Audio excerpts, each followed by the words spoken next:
네, 안녕하세요. 서정현 대표입니다. 오늘 보여드릴 데이터는 이제 공매도 수량과 코스피 200 이 두 가지 데이터인데요. 제가 이번에 펀드 매니저분, 되게 큰 기관의 자금을 운영하시는 펀드 매니저분과 그 미팅을 하고 나서 저한테 말씀을 해주신 것을 기반으로 제가 한번 그 데이터로 한번 검증을 해보고 싶어가지고 그 내용을 한번 검증을 해봤어요. 근데 어느 정도 일리 있는 말씀을 해주셔가지고 저희 이 방송 이 영상을 시청해 주시는 분들께도 한번 전달을 해드리려고 그래요. 핵심적인 요점만 전달을 하면 큰 기관의 자금들이 현재 작은 기관의 자금들을 털어가는 그런 장이다 라고 표현을 해주셨었는데요. 데이터로 보면서 그게 맞는 말인지 아닌지를 좀 한번 설명을 드려볼게요. 일단 현재 이게 코스피의 3년 차트인데 코스피 200으로 볼까요? 코스피 200의 3년 차트인데 기관분들이나 이제 개인 투자분들이 대형주에 투자를 당연히 많이 하시겠죠. 대형주에 투자를 많이 하는데 한 1년 반 정도 전인 것 같아요. 한 1년 반 정도 전부터 계속해서 하락장이었죠. 이렇게 하락장이 길어지면 어떻게 되냐? 일단 개인 투자자분들은 일단 가지고 계신 현금들을 거의 올인하려는 좀 그런 성향들이 좀 극단적인 성향의 분들이 많아요. 다시 말해서 하면 올인 아니면 안 해. 약간 이런 분들이 많아서 뭔가 포트폴리오에 대한 개념이 없는 거죠. 근데 저희 서비스를 이용하시는 분들은 포트폴리오에 대한 개념 반드시 숙지하셔야 됩니다. 이렇게 포트폴리오에 대한 개념 자체가 없기 때문에 계속 사는 거예요. 그냥 이 떨어지면서 계속 사기 때문에 현재 물려 있는 개인 투자자분들은 엄청나게 많고요.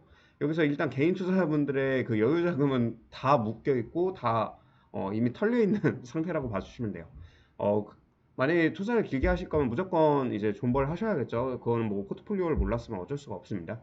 이제 여기에 다 묶여 있는 상태고 여기서부터 이제 자금들 가지고 있는 곳들이 어디일까요? 결국엔 이제 돈을 가지고 있는 기관 투자자분들은 아직도 분명히 여유 자금들이 있는데요. 그분들이 이제 투자를 할 때 이제 그분들은 롱이라 그러면 이제 주식들을 사는 것도 많이 하지만 그 반대로 그 숏도 진행을 하게 됩니다. 그래서 여기서 굉장히 많은 사투들이 벌어지면서 그분들이 이제 핵심적인 플레이어고 시장을 떠날 수 없는 플레이어분들, 특히 펀드 매니저분들이나 이런 분들 같은 경우에는 계속해서 시장에 머물러 있으시겠죠. 이렇게 하면서 현재까지 계속해서 그 코스피가 떨어져 왔잖아요. 근데 여기서 이렇게 퐁당퐁당을 하고 있는 이렇게 급락과 급등을 거듭하고 있는 이 구간들을 한번 주목을 해볼게요. 특히 최근 구간 이렇게 계속해서 떨어지면서 아시는 것처럼 지금까지 이 영상을 보시는 분들도 아시는 것처럼 계속해서 그 하락에 대한 그 시그널에 대한 뉴스들이 엄청나게 많이 나왔어요. 시장이 금리가 더 올라갈 수 있고 그리고 지금 현재 금리만으로도 무조건 경기 침체가 올 거고 그 경기 침체에 대한 공포를 계속해서 어, 어, 이렇게 심어주고 있죠. 그 언론에서. 그렇기 때문에 그거는 사실 아무리 기관 투자자분들이라도 당연히 영향을 받을 수밖에 없습니다. 경기 침체가 올 거라고 판단을 똑같이 하실 수 있고 시장에 대한 마켓뷰가 나빠지는 상황이 그분들도 아무리 전문가분들이셔도 그런 영향을 받고 특히 개인 투자자분들 그 언론의 영향에 의해서 얼마나 많이 이게 영향을 받고 이 투자의 의사결정을 좌지우지 되게 되세요.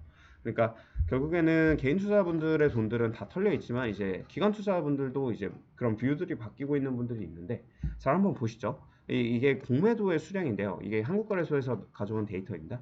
공매도의 수량 자체가 이 코스피 200이 쭉 떨어지면서 여기서 이 공매도의 수량 자체가 이렇게 일부분 줄어들었어요. 여기서 이 하락폭 자체가 줄어들었는데 여기서 한 번 더 이제 공매도 수량이 늘어나면서 숏이 되게 많이 들어가 있죠.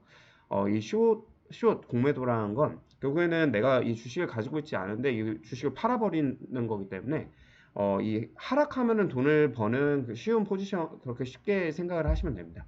하락하면 돈을 버는 포지션들이 이렇게 매우 늘어났습니다. 지금 여기 보시는 것처럼 매우 늘어나면서 시장이 이렇게 빠졌는데 이 뒤에 코스피 200이 어떻게 됐나요? 여기 200 대략 288에서 여기 316까지 굉장히 빠르게 급등을 했죠. 이 316까지 급등을 하는 동안 거의 10% 정도가 확 이 공매도를 가지고 있었던 분들은 확 이 10%를 날려버린 거나 마이너스 난 거나 다름이 없습니다.